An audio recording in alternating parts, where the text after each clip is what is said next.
ప్రభునందు నాకు అత్యంత ప్రియమైనటువంటి వాళ్ళారా, మన ప్రభువును రక్షకుడునైనటువంటి యేసుక్రీస్తు వారి యొక్క శుభనామములో మీ అందరికీ నా హృదయపూర్వకమైన శుభములు వందనములు తెలియజేయుచున్నాను. ఉదయకాల సమయంలో దేవుని వాక్యాన్ని ధ్యానం చేసుకుందాం. ఈరోజు వాక్య ధ్యానం కొరకు మనం తీసుకున్నటువంటి లేఖన భాగము కీర్తన గ్రంథము 103వ కీర్తన 1వ వచనం చదువుకుందాం. నా ప్రాణమా యెహోవాను సన్నుతించుము, నా అంతరంగంలో ఉన్న సమస్తమా ఆయన పరిశుద్ధ నామమును సన్నుతించుము. ఆయన చేసిన ఉపకారములలో దేనిని మరువకము అని ఇక్కడ దేవుని వాక్యం మనకు సెలవిస్తూ ఉంది.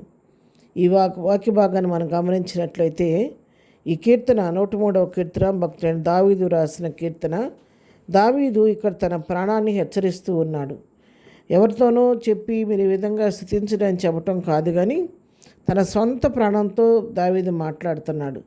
నా ప్రాణమా నువ్వు యెహోవాను సన్నుతించు, నా అంతరంగంలో ఉన్న సమస్తమా ఆయన పరిశుద్ధ నామమును సన్నుతించమని చెప్తున్నాడు. నా ప్రాణమా యెహోవాను సన్నుతించుము, ఆయన చేసిన ఉపకారంలో దేనిని మరువద్దని తన ప్రాణాన్ని హెచ్చరించుకుంటూ ఉన్నాడు.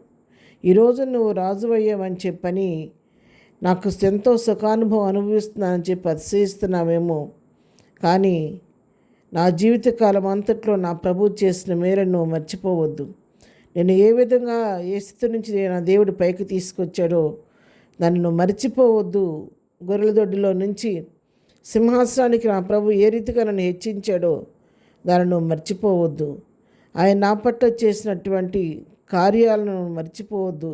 ఆయన నాకు చేసిన ఉపకారాలను నువ్వు దేనిని మర్చిపోవద్దు. ప్రతి ఒక్క సన్నివేశాన్ని నువ్వు జ్ఞాపకం చేసుకొని, ప్రతి ఉపకారాన్ని జ్ఞాపకం చేసుకొని యెహోవాను సన్నుతించుము. నా హృదయాంతరంగములన్నీ కలిసి నా ప్రభును స్తుతించాలని దావీదు కోరుకుంటూ ఉన్నాడు. సహజంగా మనము ఇతరులకు చెబుతూ ఉంటాం, కానీ మనగా హెచ్చరించుకోవటం తక్కువగా ఉంటుంది.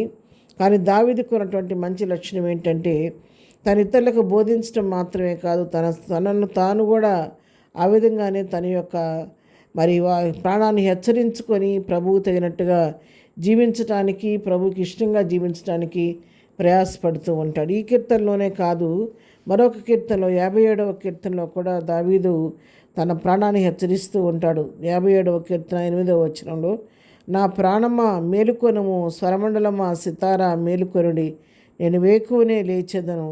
నాకు నీ కృప ఆకాశం కంటే ఎత్తేది, నీ సత్యము మేఘమండలం వరకు వ్యాపించినది అని చెప్పని ఇక్కడ వాక్యము సెలవిస్తుంది. ఇక్కడ ఈ కీర్తన గ్రంథం పైభాగం అంతా మనం చూస్తే దావీదు ఏ విధంగా తన శత్రువు తరుముతున్నప్పుడు, తన యొక్క ప్రమాదకర పరిస్థితుల్లో విపత్కర పరిస్థితి ఎదిగినప్పుడు సింహం లాంటి మనుషులు తనని కోపోద్రేకులు ఏ విధంగా తన మీద బాణాలు సంధించి తనని మట్టి పెట్టారని చూసినప్పుడు కూడా అలాంటి పరిస్థితుల్లో దేవుడు ఏ విధంగా తప్పించాడో దావీదుకు తెలుసు. అలాంటి పరిస్థితుల్లో దావీదు దేవుని యొక్క శరణొచ్చి, దేవా నన్ను కరుణించమని ఆయన వేడుకున్నాడు. ప్రభు కృపను బట్టి అలాంటి శత్రువుల చేతుల నుంచి తప్పించబడిన తర్వాత దావీదు తను ఎప్పుడైతే తప్పించబడ్డాడో అప్పుడు తన హృదయంతో ప్రభు స్తుతిస్తున్నాడు. 7వ వచనం చూస్తే, నా హృదయం నిబ్రహంగా ఉన్నది, దేవా నా హృదయం నిబ్రహంగా ఉన్నది, నేను పాడుచు స్థితిగానము చేసేదని చెప్పి తన హృదయంతో స్థుతించడం మొదలుపెట్టాడు.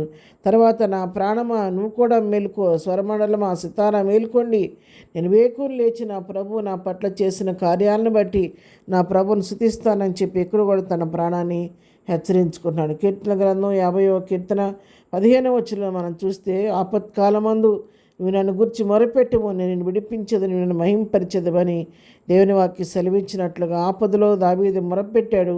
దేవుడు విడిపించిన తర్వాత అంత హృదయంతో ప్రభుని స్తుతించాడు.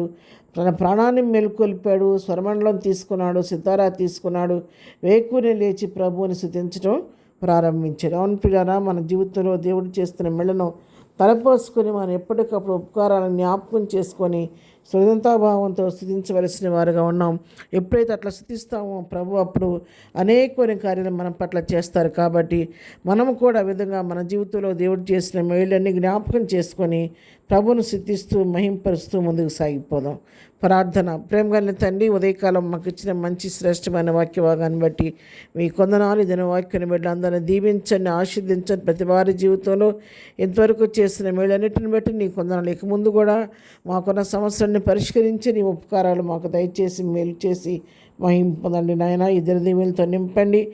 మీ వెళ్ళి మార్గాల్లో పనిపాట్లో తోడుకొండండి. ఈ దినం బర్త్డే మ్యారేజ్ చేసుకున్న బిడ్డలను దీవించి ఆశీర్దించి ప్రతి వారి పట్ల కృప విస్తరింపచేయమని యేసునామములో ప్రార్థించడి పొందుకొని ఉన్నాము తండ్రి. ఆమెన్. ప్రభు కృప సదాకాలం మనందరికీ తోడయుండి నడిపించునుగాక. ఆమెన్.